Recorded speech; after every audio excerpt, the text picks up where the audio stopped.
أعوذ بالله من الشيطان الرجيم بسم الله الرحمن الرحيم أستغفر الله ربي وأتوب إليه الحمد لله رب العالمين والصلاة والسلام على خير خلقه وخاتم الأنبياء والمرسلين سيد الأولين والآخرين شفيع المذنبين رحمة للعالمين محمد وآله الطيبين الطاهرين المعصومين اللهم صل على محمد وآل محمد ربنا لا تزغ قلوبنا بعد إذ هديتنا وهب لنا من لدنك رحمة إنك أنت الوهاب.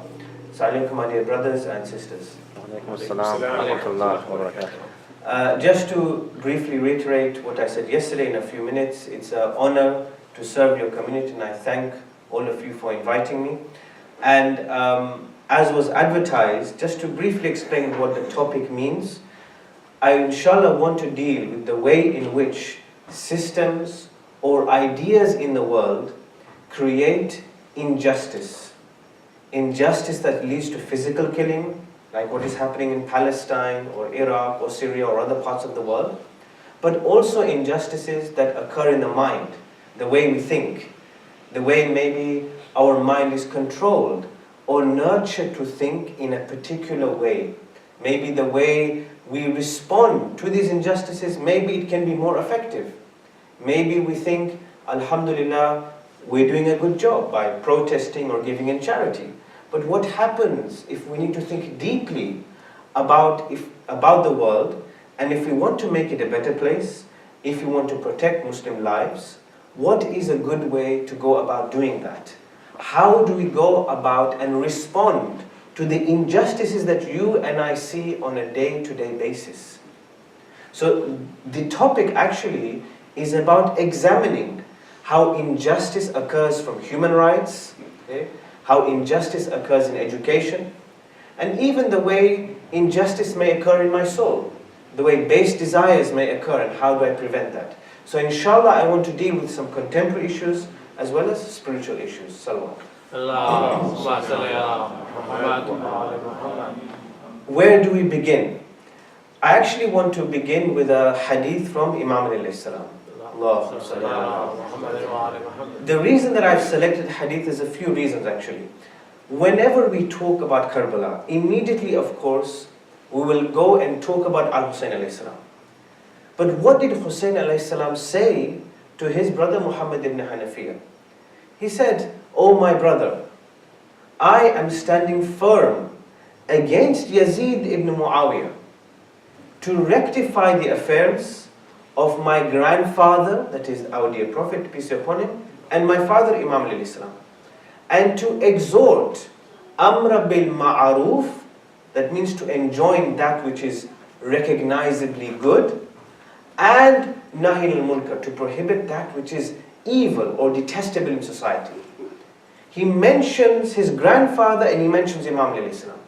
Whenever we talk about Imams, it is very easy to talk about them as great individuals. Of course, they were noble individuals. But they also had training. They were taught values. And there's ample evidence about this. And I'm going to share this with you over the lectures anyway. For example, letter 31 in Nahjul Balagha from Imam alayhi salam to his sons talks about the golden rule. The golden rule is what? However I want to be treated, okay, I should also treat other people in that same way. Do unto others as you would wish to be done to you. I should not be hypocritical. If I expect gifts, then I should give gifts. If I expect my promises to be kept, then I should also fulfill promises. Imam alayhi salam teaches this to his children. So it's not just that Imam Hussain alayhi salam is the Imam and just suddenly he's courageous and he stands firm against Yazid ibn Muawiyah. Imam alayhi salam trained his sons to be like that. So this is a very important facet to remember. If you want to appreciate the message of Hussain alayhi salam, the message of Karbala, we must go deep into the mind of Hussain alayhi salam, and that means going back to the teachings of Imam alayhi salam. What does Imam Ali say in Nahjul Balagha? Now, there is a reasonably long hadith in Nahjul Balagha. Sometimes it is saying number 31, okay? And in that hadith, he talks about the meaning or definition of faith. And what he says is, he says that Iman rests on 4 pillars. And I only want to deal with one, which will give a lead into the topic. Sabr, Yaqeen, Adl and Jihad. Iman means or rests upon patience, having patience, certainty, justice and striving. If today you and I want to say, well, how do I become a faithful Muslim? It means having these 4 attributes in ourselves. We are patient people, we are certain about our faith, we are people with conviction, we are just people, we do justice, and we are striving. That means we are always struggling against our desires. And in those extreme situations where we have to physically defend ourselves, of course, that is also a requirement of faith. What I want to focus on is justice. And why do I pose this question? I said that the topic was understanding strategies of injustice. I posed a question to all of you yesterday, which is when somebody is killed in the world, when we see injustices in Palestine, for example, our heart goes out to people. This is very natural. We are human beings. Of course, we are different in terms of our cultures or colors and race. At the end of the day, these things don't matter, because we are all bounded by insaniya. We are bounded by humanity. This is in fact a term that Zainul Abidin al-Islam uses in dua number 1 of As-Sahifa Sajjadiyah. He says, Allah subhanahu wa ta'ala created human beings with humanity. This is a beautiful concept. Had He not created human beings with humanity, we would have been like beasts. When we say, where does insaniya come from? Insaniya comes from the very love and the essence of Allah subhanahu wa ta'ala Himself. You look at Allah's names. We call out to Him when we say, Ya Wadud, O love.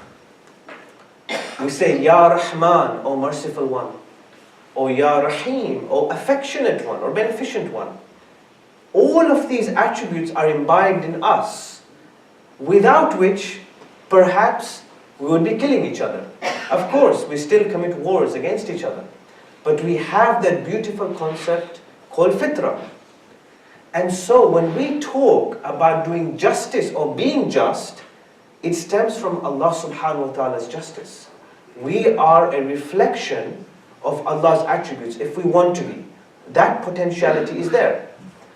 So when we see suffering in the world and our heart goes out, this is a natural instinct that we have. We want to do something, we want to give aid, whatever, to Palestine, and I'm just giving you examples. However, if we want to respond to injustice, we have to understand one thing. Justice is a subject in itself. It requires examination. Today, if I give aid to Palestine, figures report that 80% of aid or charity is blocked by Israel and Egypt. These are figures I'm giving you. So if I want to solve injustice in the world, do I give charity now to people in Palestine, when I know that most likely that aid is going to be blocked?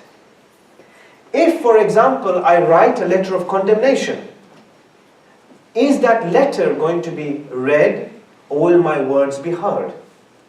How do I create justice in society? This is a subject. It's not just what my heart says.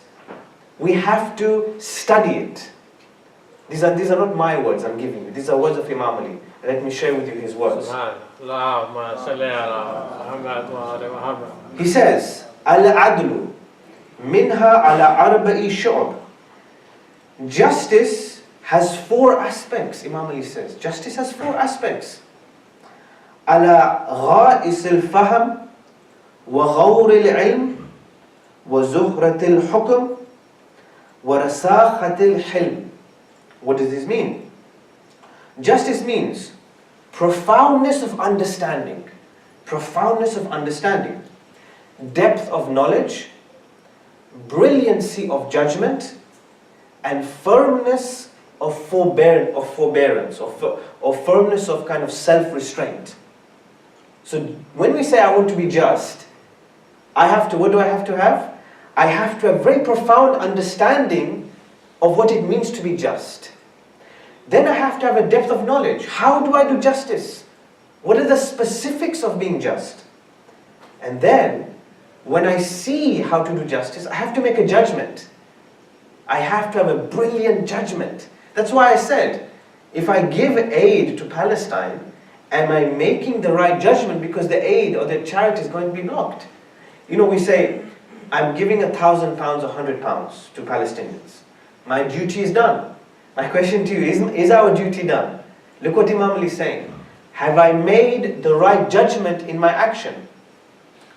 Then he says, firmness or forbearance. That means, can I have self-restraint? Can I have a sense of patience when I'm doing justice as well? Imam Ali Islam had that kind of self-restraint, by the way. When people used to come to him and ask for their needs, or when people used to insult him, or whenever he used to see a situation in society, he used to have a measure of control when he used to make decisions. That's why, for example, he never took a cent out of the public treasury. That requires forbearance. It requires a measure of control to do that. Imam Ali continues. He says, فَمَنْ فَهِمَ عَلِمَ غَوْرَ الْعِلْمِ.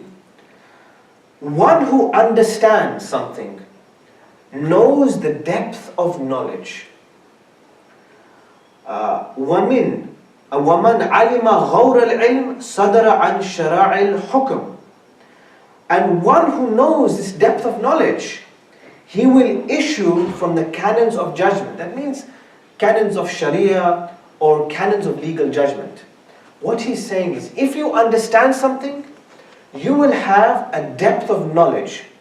And once you have a depth of knowledge, you will issue the right things from the Sharia.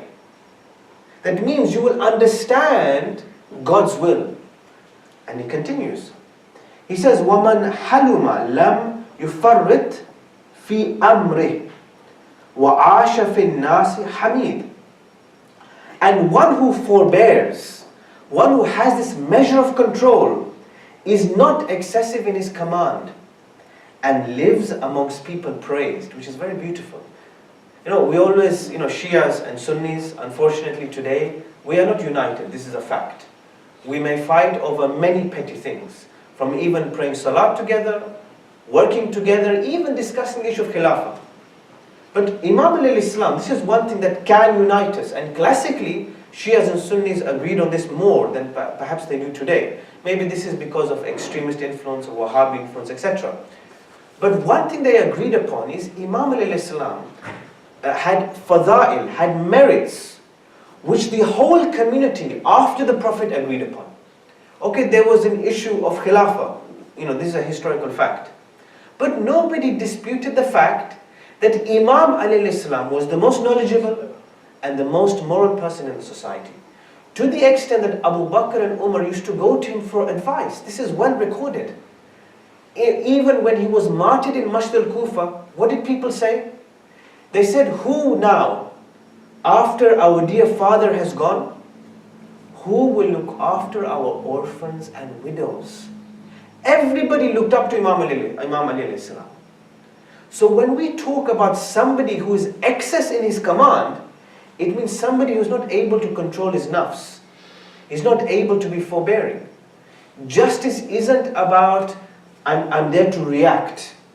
It's also about managing society in a patient way, that people begin to love your judgment and miss your judgment as they missed Ali ibn Abi Talib alayhi salam. So when Hussein alayhi salam says, I am there to rectify the affairs of my grandfather and father, it means this. It means justice had gone. Justice had been lost. Yazid ibn Muawiyah was not a self-controlling person. He was not a person that could make a brilliant judgment in society as Imam al-Islam could. So hence, what does Imam al-Islam say about justice? What he is telling us is that adl is a subject in itself. If today you go to university, you can study human rights. If you study law, you can become an expert in international law. In Islam, do we have a subject of justice? Do we have a subject of human rights? No, we say we believe in rights, right? In Hosas or in religious tradition, we don't study justice as a subject. We'll study it generally. We'll study it as part of akhlaq, ethics generally. Maybe we'll discuss it in fiqh. Maybe we'll discuss it in theology. Maybe we'll discuss it a bit in politics. But to do justice means you must take it seriously. You have to study it as a subject, which is why I chose this topic.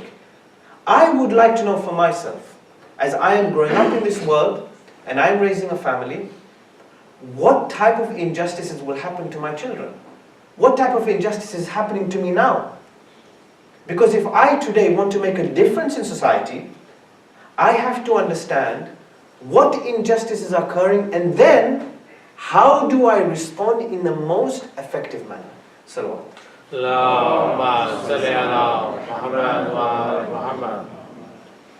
Inshallah, I hope I've been clear. Yeah? So now we come on to this topic, okay? How do I understand what is happening in society? Imam Ali has given us advice. He says, have a depth of knowledge and a depth of understanding. Well, let's start with that then. What's happening in the world today that actually propels or is giving us a conflict between Islam and the West? We have to admit one thing. There is this division being promoted. There is Islam on the one hand, which seems to be out of touch with the world, and then there is the West. Islam and the West, Islam and the West, Muslims and the West. Every time we're hearing this. What is giving us this division? Now, you and I know that in the media, on a day-to-day basis, Islam is criticized. Muslims are terrorists, Quran is barbaric, the women are backward because they wear hijab or observe hijab. Okay? We have laws in fiqh or laws stemming from the Quran which are backward or which are infringing the rights of human beings or are barbaric. People are making these claims. Either it's media, either it's some politicians, or either it's some people in society. I'm sure you have gone through experiences, and so have I, that people view you a bit differently sometimes. Sometimes they'll question your faith, sometimes they'll ask you some very tough questions. Now, this discourse is there, but you cannot make that conversation. You know, some non-Muslims, some politicians, some people in the media, when they say these things, you can't say these things without having a worldview about Islam. You know, if I say, for example, I hate a Muslim. If I just say I hate a Muslim, or I hate the Quran, it's not going to go down well. Every person is not going to accept that statement. But if you say, I hate a Muslim because he's terrorist, or I dislike the Quran because it is a barbaric book, what are you doing? You are providing an intellectual justification, a reason why you are saying that a Muslim is terrorist or the Quran is barbaric. Can you see the difference? You're giving a reason. So now, a lay person or an average person that doesn't know anything about Islam will say, okay, this person doesn't like a Muslim, or media is a bit scared of Muslims. Why? Because they're terrorists. Because their religion promotes terrorism. So they'll say, right, there's a reason being given that Islam promotes terrorism. So what you are doing, or what media is doing, is saying that we have reasons, we have a worldview, why Islam should be called terrorist. My humble submission to you, my dear brothers and sisters, is we have to understand what are the points of conflict between Islam and the West. Whether we agree or disagree with them at this stage doesn't matter. First, if we want to do justice in society, we want to know how to respond to media, we want to know how to protect Muslim lives, we want to make a difference in society. First, we have to understand what are these ideological points of conflict.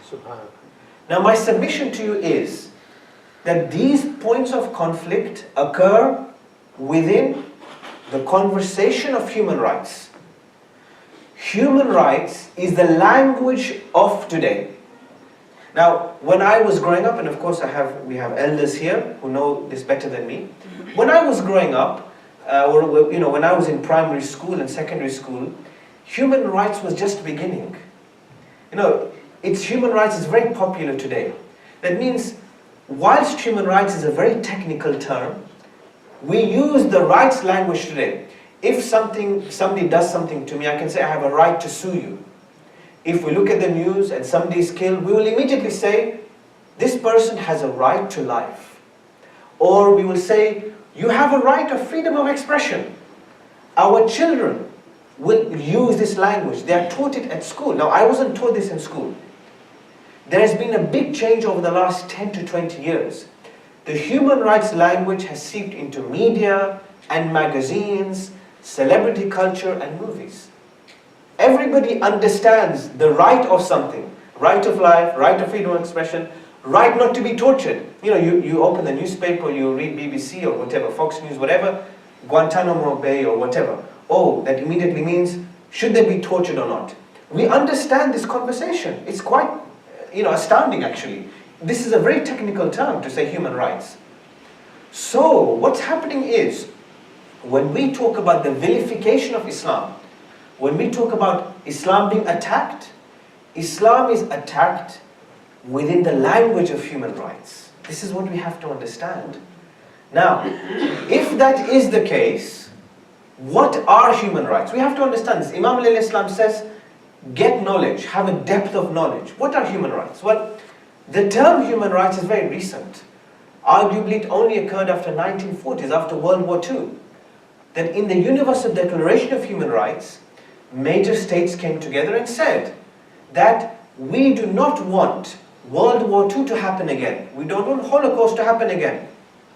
So they said in the preamble of UDHR, the conscience of mankind is outraged by these wars.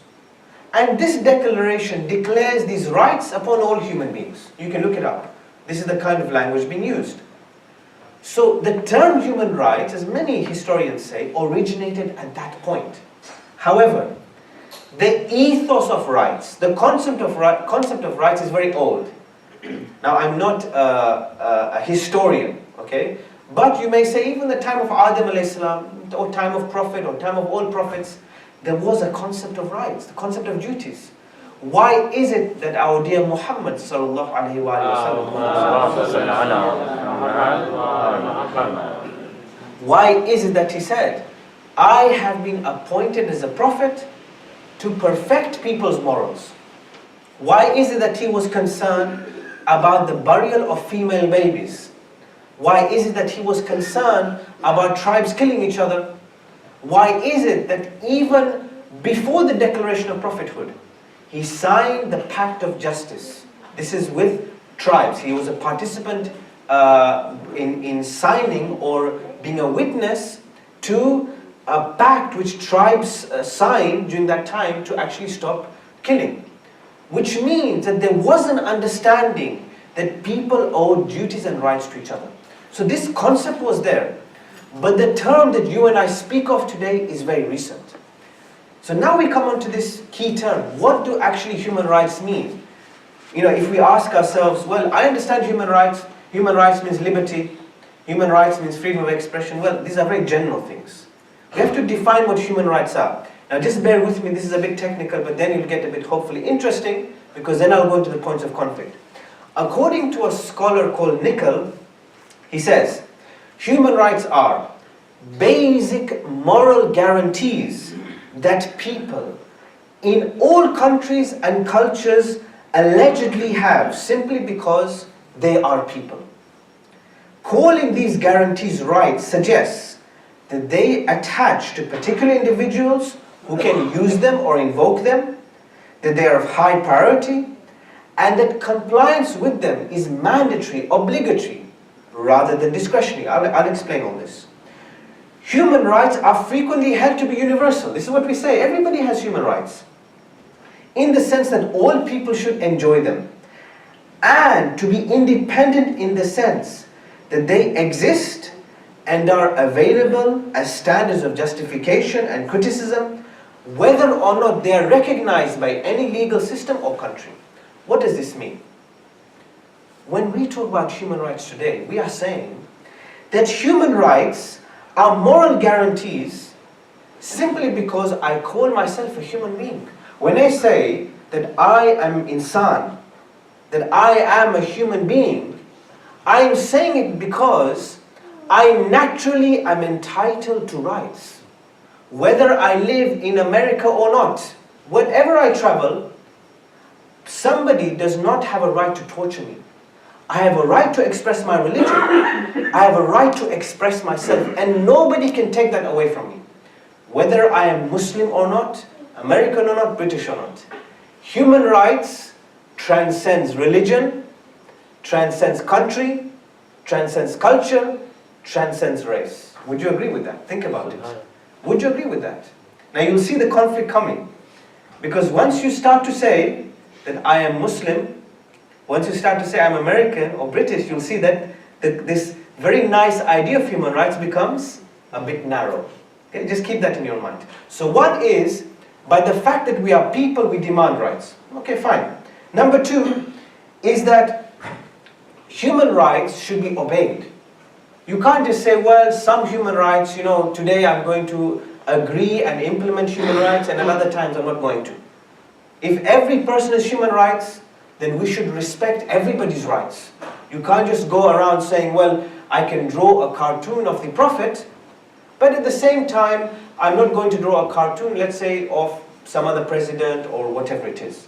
No, you have to be sensitive and fair to everyone. Number three is that every person should enjoy them. And this is very important. A man should enjoy rights, and so should a woman. An African American should enjoy rights, and so should a white American. A Muslim should enjoy rights, and so should a non-Muslim. Human rights should be accessible to everyone.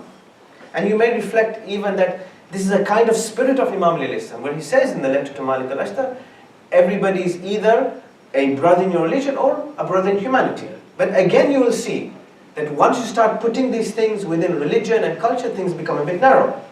And finally, what is interesting, no country can take away this right. Whether I'm a citizen of this country or not, somebody cannot take away my right.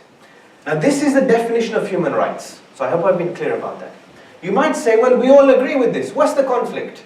Why is it that people are criticizing Islam? Why is it that we are not happy with medias of Western governments?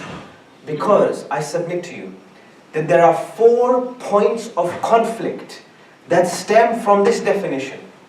And these 4 points of conflict is where Muslims and non-Muslims are fighting.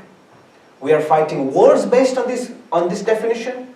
We are fighting within the media, and we are fighting battles in our local communities. This definition is very crucial. Why? Because what is happening is, the 4 points of conflict are, the independent nature of rights is causing conflict. Let me show you how, okay? So I'll deal with the first one, just to give you an understanding. When you say that human beings, by their nature, are independent people, that we demand rights. I heard some people agree that, oh yes, of course, we all have rights. However, when you say that, you are actually saying that we may not need the Quran or Allah subhanahu wa ta'ala to set rights. Now I'm not saying this, I'm playing devil's advocate here. I just want to illustrate to you the debate. I'm not taking sides, I want to present to you the argument. People who criticize Islam say, well look, if you say you believe in rights, then why don't you give rights to everyone? You give rights, equal rights to your women, you give equal rights to your slaves, you give equal rights to your other cultures which exist in Islam. Once you accept human rights, you are saying that a human being, by his nature, can demand rights. So where is the role of Allah subhanahu wa ta'ala and the Quran in giving rights to us? This is the point of conflict. Can you see that? When the media says, but your Quran is like this, and your Quran is barbaric, they are saying that Muslims are not independent decision makers in making rights or demanding rights. Because look, I have a feeling that we should always go and look at the spirit of the Quran and the Sunnah. This is what my heart tells me. Now, it's another debate about how to interpret Quran and Sunnah. This requires a different set of lectures. But the point of conflict is, If today I'm living in America or Britain and I say I accept human rights, and for example, today if I have a complaint or problem, I can go to court, I can go to some council or government official, I am believing in human rights. But there's a conflict. And the conflict is, am I consulting my Quran and Allah? Today we're living in society. Do you consult the Quran and Hadith when you live in society? If you have a problem, let's say, somebody infringes your contract, you have a business dispute. Do you go and read Surah Al-Baqarah to get advice? Just think about it. Or will you say, no, my contract is here, I will make a rational decision like that. If somebody is, violating your home, and you say, this is a very serious matter, I'm going to take this person to court, or I'm going to go to the police. Do you open the Quran and you consult the Hadith for this? Do you see where I'm going with this? We do not use Quran and Sunnah every day. This is a fact. We use our aql. Of course, Islam believes in aql. Now the debate is this. To what extent do we use our aql? And to what extent do we consult Quran and Sunnah? Do you see that? So the people that criticize Islam are criticizing our use of aql, or our lack of use of aql, or the fact that we don't know how to make a nice marriage between Quran and Sunnah and living in society. Now look, I feel it as well when somebody calls my religion terrorist. I feel it, right? I feel it when somebody calls our sisters as backward. Yes, this is wrong. You can't just go around saying that. But, if you go deeper into the arguments, and I'm not talking about sensationalist media, I'm talking about scholars, non-Muslim scholars or politicians that try to criticize Islam in a genuine way. It's not just hollow. They're not just doing it because for the fun of it. There may be something that they are saying which is truthful, which we have to reflect on. And of course, they should reflect on what we say as well. It should be balanced. But I want to illustrate you the first point of conflict is our use of aql and how that relates to the Quran and the Sunnah. Salawat.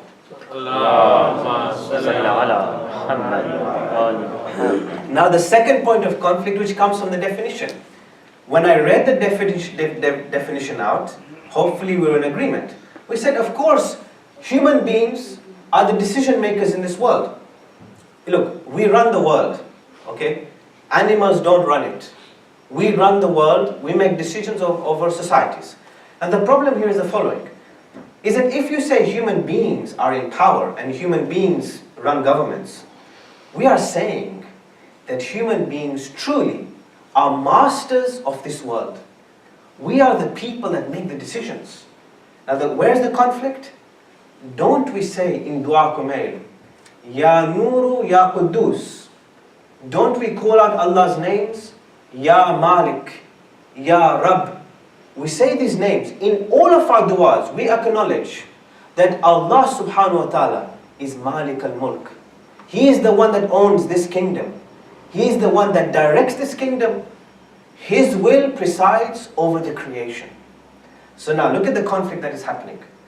People that criticize Islam say, well, you want to live in this world? Then at the end of the day, what role does your God play in guiding you? As I said, we are living every day and we pray, we recite dua. In our life, in my life, I'm consulting Allah subhanahu wa ta'ala for guidance, always. Before this lecture, I'm asking Allah, please guide me. But a secular person or an atheist won't do that.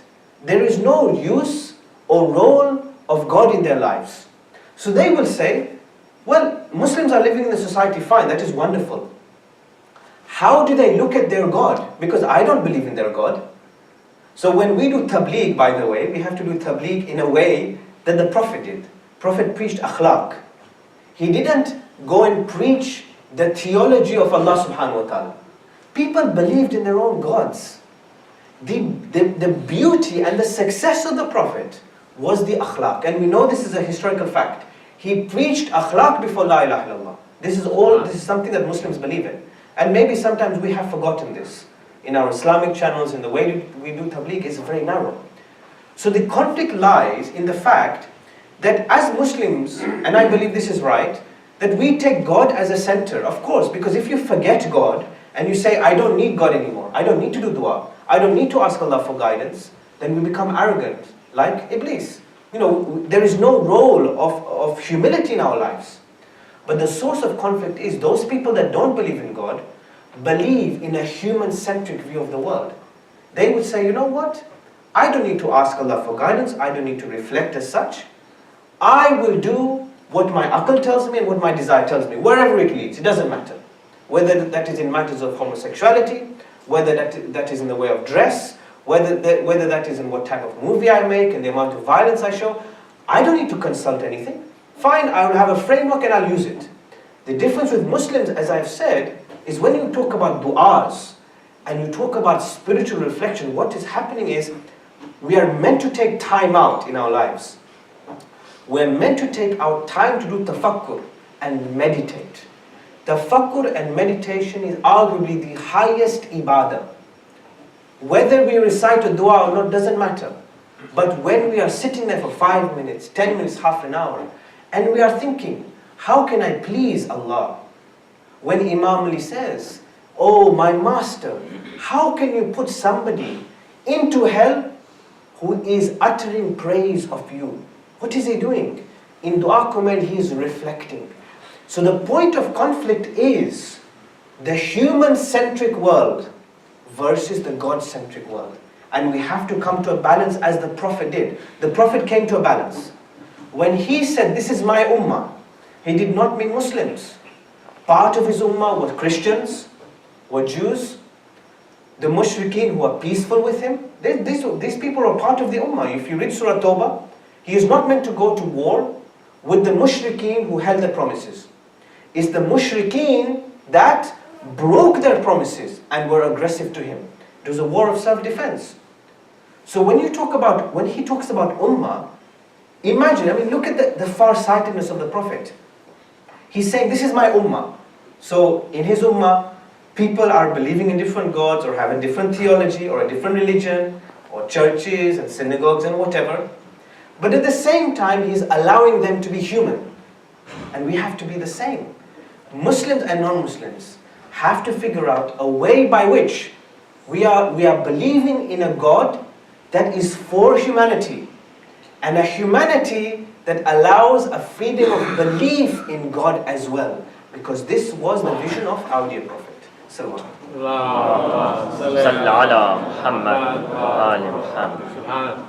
Now we come to a third point of conflict. There are two more, so the third one, okay? The third point of conflict is universality of human rights. Now again, when I read out the statement, Nikhil said that when you say human rights, it's not just you take some and leave some. If you really believe every human being have rights, then you have to promote that, and woman, man, Muslim, non-Muslim, everyone has rights. So where's the point of conflict? The point of conflict is in two areas. One is, some people will criticize Islam and say, okay, you believe that the Prophet promoted akhlaq, you believe Prophet is rahmatul lil alameen and uswatul hasana, you believe that? You believe Amir al-Mu'minin alayhi salam is the man of justice and the voice of human justice, as George Jordak says? Then why is it that we still allow slavery? Think about it. We have not banned slavery. If today I want to compensate for my missed fast, all I have to do is find a slave and free him. And I have compensated for my missed fast. Have we banned slavery? We still believe in slavery. Now, look, if we live in society, all right, we live in society. Now you and I, the way we treat each other, we would not think that you are my slave and I'm your slave, not like that. If we volunteer in this Jamaat, we do it out of our love. It's not that people are slaves here. We don't believe in that concept. On a day-to-day basis, we won't treat people like that. So why is there a distance sometimes between what is in our theory and what is in our practice? So people will criticize and say, you believe this, but you practice something else. Do you see that? Not everything, you see, there is a difference here. It's a very simple distinction I want to make. There is Sharia and there is fiqh. Sharia is that path to a water stream, or God's will, the path to God. We always want to make God happy. We want to, we want to find out what does God want for us. We always want to make the right decisions. Ulama, community leaders, we want to create a beautiful society. That is Sharia. We want to try to reach them, but we will never reach it. Never. Because Sharia is God's will. Sharia is God's mind, and we can never understand God, really. Fiqh is interpretation of Sharia. And fiqh has changed over the years, and has changed. The fiqh, one marja's ijtihad is different to another marja. The fiqh of West is different to fiqh of East. This is a reality and has existed since the time of ijtihad. So, the project of fiqh is always to understand what does God want. So now, my question to you is, should we ban slavery? And not only that, should our fiqh try to create the conditions where we never have slaves? Because this is what the Prophet tried to do. The Prophet said, let's try to free slaves. He tried to elevate the slaves. In this sense, when people criticize us, they're criticizing the gap between our theory and practice. Now, some of their criticisms are correct, and some of them are false. Like, for example, when they say, "Oh, Muslims, you believe in jihad." Look, we don't believe in killing people. Jihad fundamentally means struggling against the nafs. Or you believe in keeping women backward. No, it's a woman's right to dress the way she wants to dress.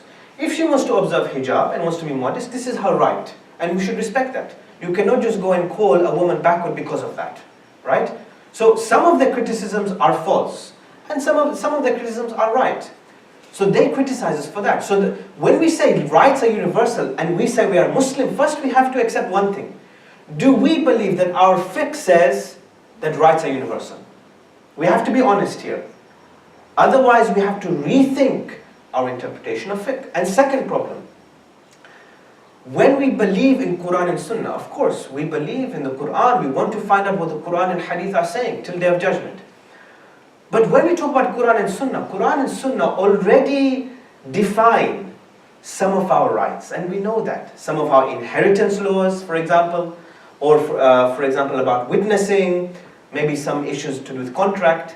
Now the issue is this: as world moves forward, as you have new contract laws, as you have new ways of living, as women work, right? Women now even work more than men. This is also reality. I'm sure it is here, and I'm sure it is in UK. I mean, I have experienced that as well.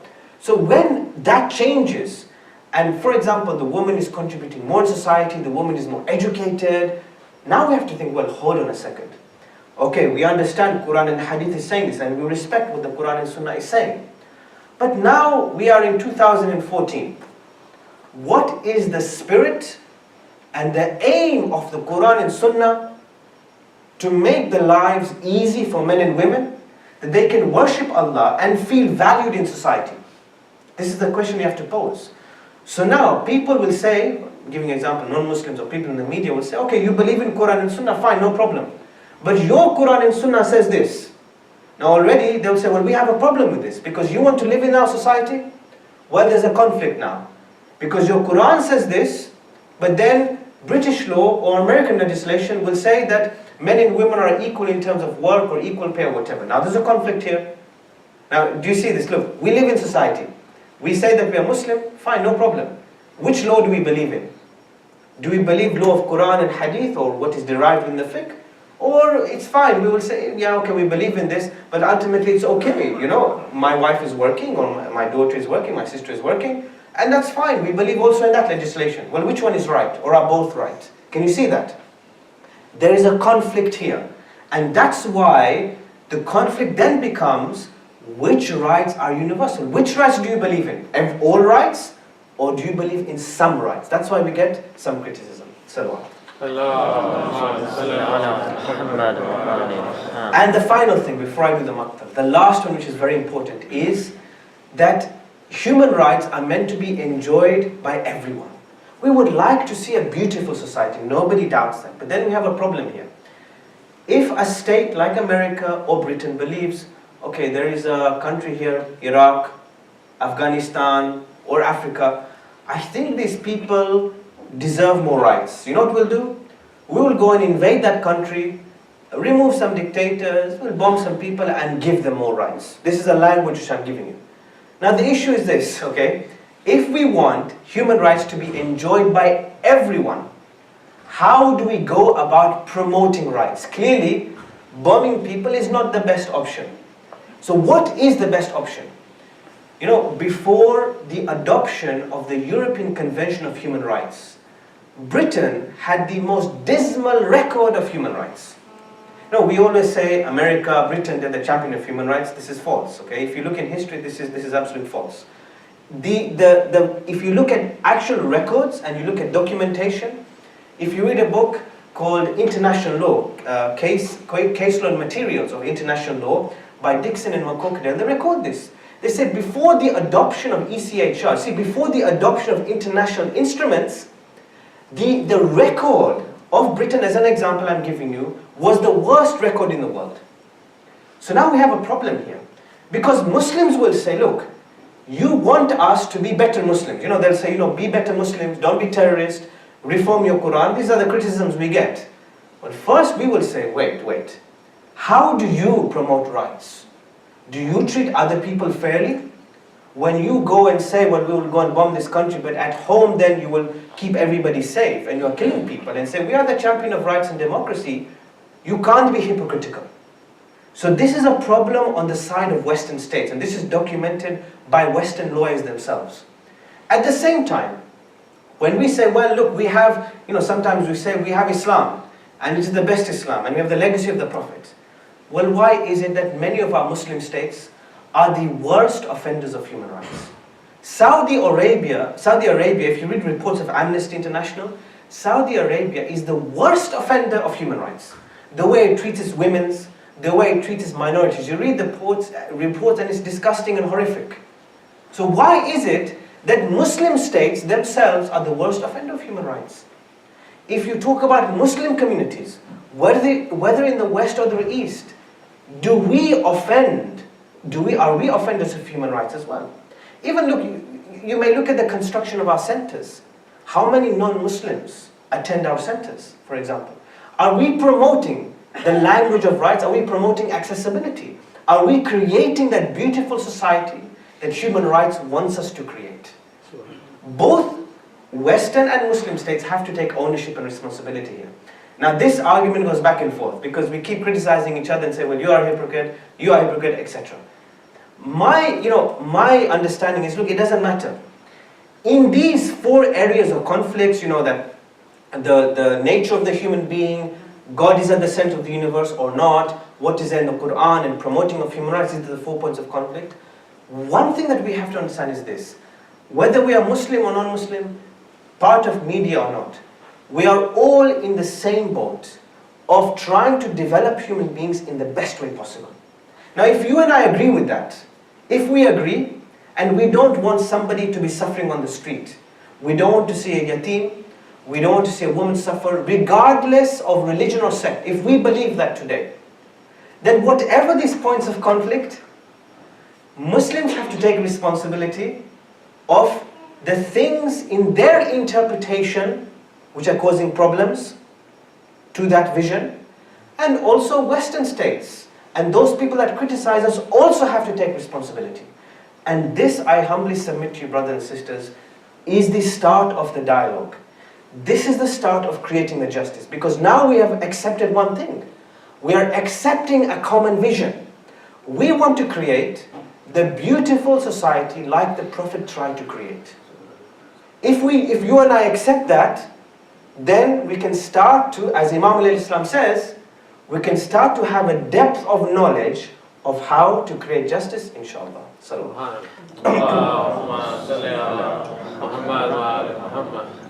Now, tomorrow, inshallah, I'm going to continue this topic and actually deal with how human rights works in the world, what are its positives and what are its negatives.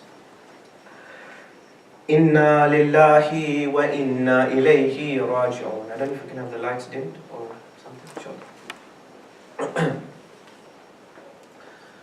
My dear brothers and sisters, as we begin Muharram, how do we start the Maqtal? We are in 2014. And how do we go back and relate to the massacre and the brutalities that happened to Hussein alayhi salam his family and his companions and the poor children. Let me relate to you the words of Hussein alayhi salam as he left Makkah, which is reported by Ibn Tawus. He said, all praise is due to Allah, and there is nothing except what Allah wishes. And there is no power except through Allah. And may Allah bestow grace on His Prophet. Now look at his sad words, brothers and sisters. He says, death has been destined for the descendants of Adam, like a necklace on the neck of young girls. My passion to be reunited with my ancestors is like that of Yaqub for Yusuf. And there has been a battlefield determined for me, where I am moving as if my body organs are being severed by the desert wolves between Nawawis and Karbala, so that they fill their empty bellies with my flesh, and there is no escape from a day destined.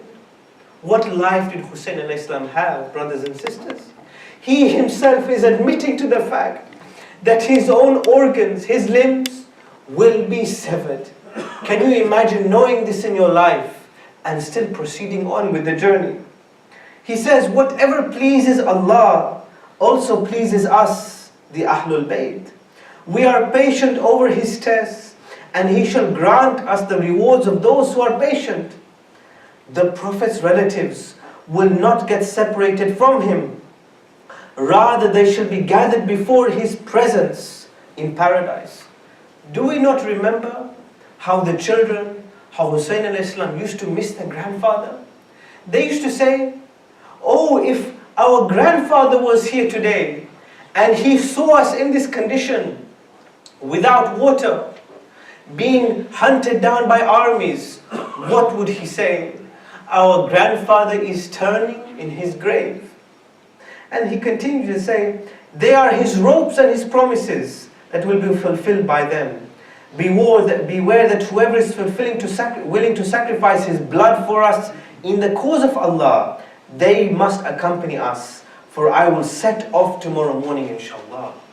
When we cry for Hussein alayhi salam, we admire his courage, that when he started off from Makkah, look at the courage that he has. He knows full well that he is outnumbered. And yet today, when we cry for Muslims, when we cry for Hussein alayhi salam, we cry for the courage, because we want the courage of Hussein alayhi salam. Brothers and sisters, what did Zainab salamullahi alayha say?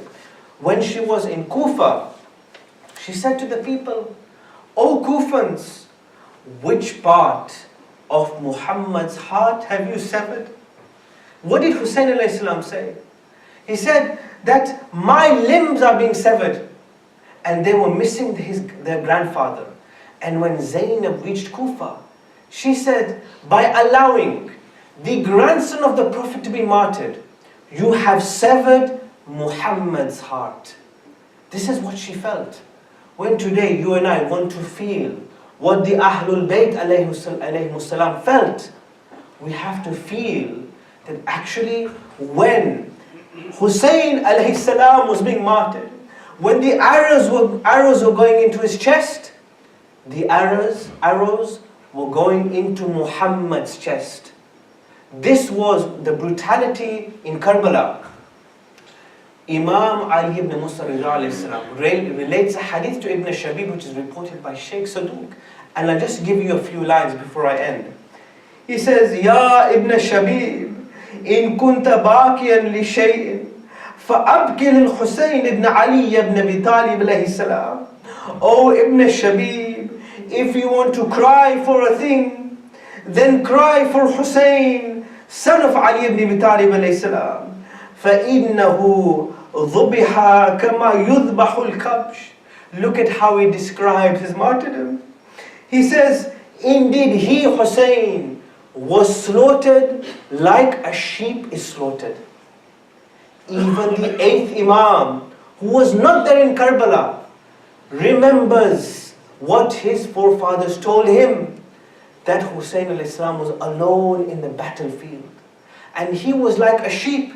And when you go towards a sheep, you are meant to care for that sheep. But instead, they slaughtered that sheep. and they broke one-to-one combat, putting spears and arrows surrounding Hussein alayhi salam. When we talk about Karbala, we are talking about not just the mission of Hussein alayhi salam, but we are talking about the way in which they killed Hussein. And what does he say?